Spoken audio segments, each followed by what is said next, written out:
Hello বন্ধুরা, বৈঠকি ভোজনে আপনাদের সবাইকে স্বাগত। আজ আমি আপনাদের সাথে ডিম পরোটার রেসিপি শেয়ার করব। বাচ্চারা অনেক সময় রুটি, লুচি, পরোটা পছন্দ না করলে এইভাবে একবার ডিম পরোটা করে দিতে পারেন। এই ধরনের পরোটা করলে বাচ্চারা খুবই পছন্দ করবে ও টিফিনে বা লাঞ্চ বক্সে এই ধরনের রেসিপি করে দিতে পারেন। এর জন্য আমি এখানে নিয়ে নিলাম ছোটো বাটি 1.5 বাটি ময়দা নিয়ে নিচ্ছি। আপনারা চাইলে হাফ বাটি ময়দা, হাফ বাটি আটা মিশিয়েও করতে পারেন। আর এর মধ্যে আমি দিয়ে দিচ্ছি সামান্য চিনি দিয়ে দিলাম, আর সামান্য নুন দিয়ে দিচ্ছি রিফাইন তেল, আর সঙ্গে দিয়ে দিলাম কালো জিরে। কালো জিরে দিলে খুব সুন্দর একটা ফ্লেভার পাওয়া যায়, তার জন্যই কালো জিরে এখানে আমি অ্যাড করেছি। আর এইভাবে খুব ভালো করে ময়দাটাকে আমি ময়াম দিয়ে নিচ্ছি।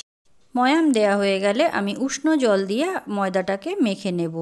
মেখে নিয়ে একটা ডো তৈরি করে নিচ্ছি।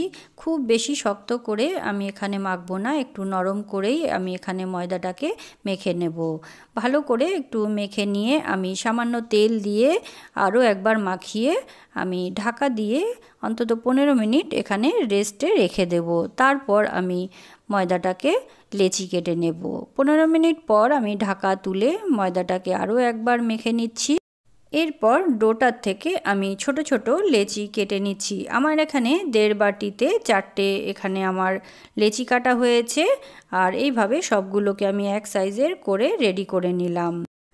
আমি এখানে একটা গ্লাস নিয়ে নিয়েছি, ছোট গ্লাস, আর এর মধ্যে 2টো ডিমকে ফাটিয়ে নিচ্ছি। গ্লাসে ডিমটা কেন ফাটাচ্ছি সেটা আমি পরে দেখাবো, যে গ্লাসে ডিমটা নিলে কতটা সুবিধা হবে। আর এখানে আমি ছোট ছোট করে পেঁয়াজকে কুচিয়ে রেখেছি, সেই পেঁয়াজগুলো আমি এর মধ্যে দিলাম। পেঁয়াজটা একটু বেশি করেই এখানে আমি দিয়েছি। আর দিয়ে দিচ্ছি কাঁচা লঙ্কা কুচি, আর দিয়ে দিলাম নুন। দিয়ে খুব ভালো করে ডিমটাকে আমি ফেটিয়ে নেব। আর এখানে ফেটিয়ে কিছুক্ষণ রেখে দেবো, একটু ভালো করে ফেটিয়ে নিতে হবে। আর এইদিকে পরোটাগুলো বেলার জন্য আমি এখানে প্রথমে শুকনো আটা ছিটিয়ে দিয়েছি। তারপর এখানে আমি একটা ডো নিয়ে এভাবে ভালো করে বেলে নেব।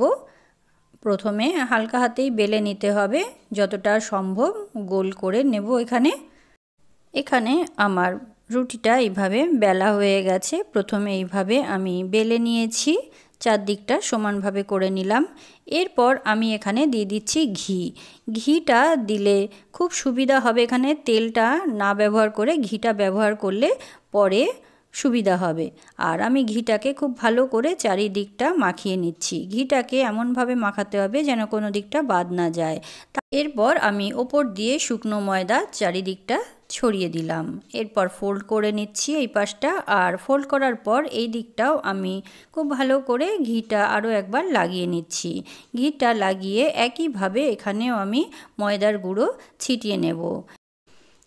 এরপর পরোটাটাকে ফোল্ড করে নিয়ে আমি খুব ভালো করে পরোটার আকারেই আমি এখানে 3 কোনা পরোটা করে নিচ্ছি। এইভাবে করে নিয়ে এবার পরোটাটাকে বেলে রেডি করে নেব। আরও একটু আমি এখানে শুকনো ময়দা ছিটিয়ে নিয়েছি।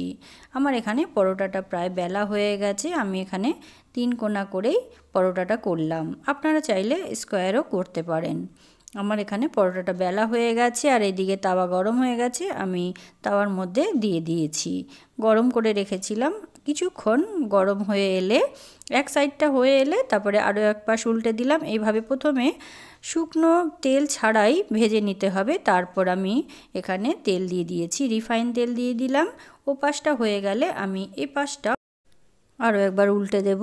আমি এদিকে আরও একটু তেল দিয়ে নিলাম সামনের দিকটা দিয়ে, এবার আর একটু চেপে নিয়ে আমি ও পাশটা উল্টে দিলাম। এইভাবে উল্টে পাল্টে ভেজে নিতে হবে পরোটাটাকে।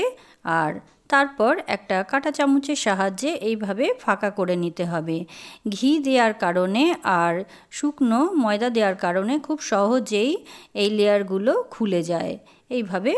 আর গ্লাসে যেহেতু ডিমটা ফাটিয়েছি, আর এখানে দিতে খুব সুবিধা হবে গ্লাসে, সেই জন্যেই আমি এখানে গ্লাসে নিয়েছি। বাটিতে যদি আমি ডিমটা গুলে নিই তাহলে দিতে খুবই অসুবিধা হবে। ডিমটা দেওয়ার পর আমি সঙ্গে সঙ্গেই পরোটাটাকে উল্টে দেব না, কুকিং প্রসেসটা চলতে থাকবে আর খুব ভালো করে ডিমটা সেট হয়ে যাবে পরোটার ভেতরে। তারপর আমি পাল্টে দেব, পাল্টে দিয়ে এই পাশটাও আমি চামচের সাহায্যে আরও কিছুটা ডিম এর মধ্যে মিশিয়ে দিলাম, দিয়ে সাইডগুলোকে একটু হাত দিয়ে প্রেস করে চেপে চেপে নিতে হবে এইভাবে চামচের সাহায্যে, যাতে ডিমটা খুব ভালো করে ভেতরে সেট হয়ে যায়। ডিমটা পরোটার ভেতরে খুব ভালো করে সেদ্ধ হয়েছে কিনা বুঝবেন কি করে, পরোটাটা অনেকটাই ফুলে উঠবে আর বেশ সাইজে অনেকটাই মোটা হয়ে যাবে, তখনই বুঝতে পারবেন যে পরোটাটা এখানে আমার রেডি হয়ে গেছে। এই দেখুন ভাজা হয়ে গেছে আমার, এখানে সব পরোটাই রেডি হয়ে গেছে। আমি কেটে একবার আপনাদের দেখাচ্ছি কতটা সহজ এইভাবে করা, আর বাচ্চাদের এইভাবে করে দিলে তারাও খুব পছন্দ করবে আর খুবই একটা হেলদি খাবার লাঞ্চ বক্সে অবশ্যই দিতে পারেন। তাহলে কেমন হয়েছে অবশ্যই কমেন্ট করে জানাবেন, ভালো লাগলে অবশ্যই একটা লাইক, শেয়ার আর সাবস্ক্রাইব করতে ভুলবেন না। ধন্যবাদ।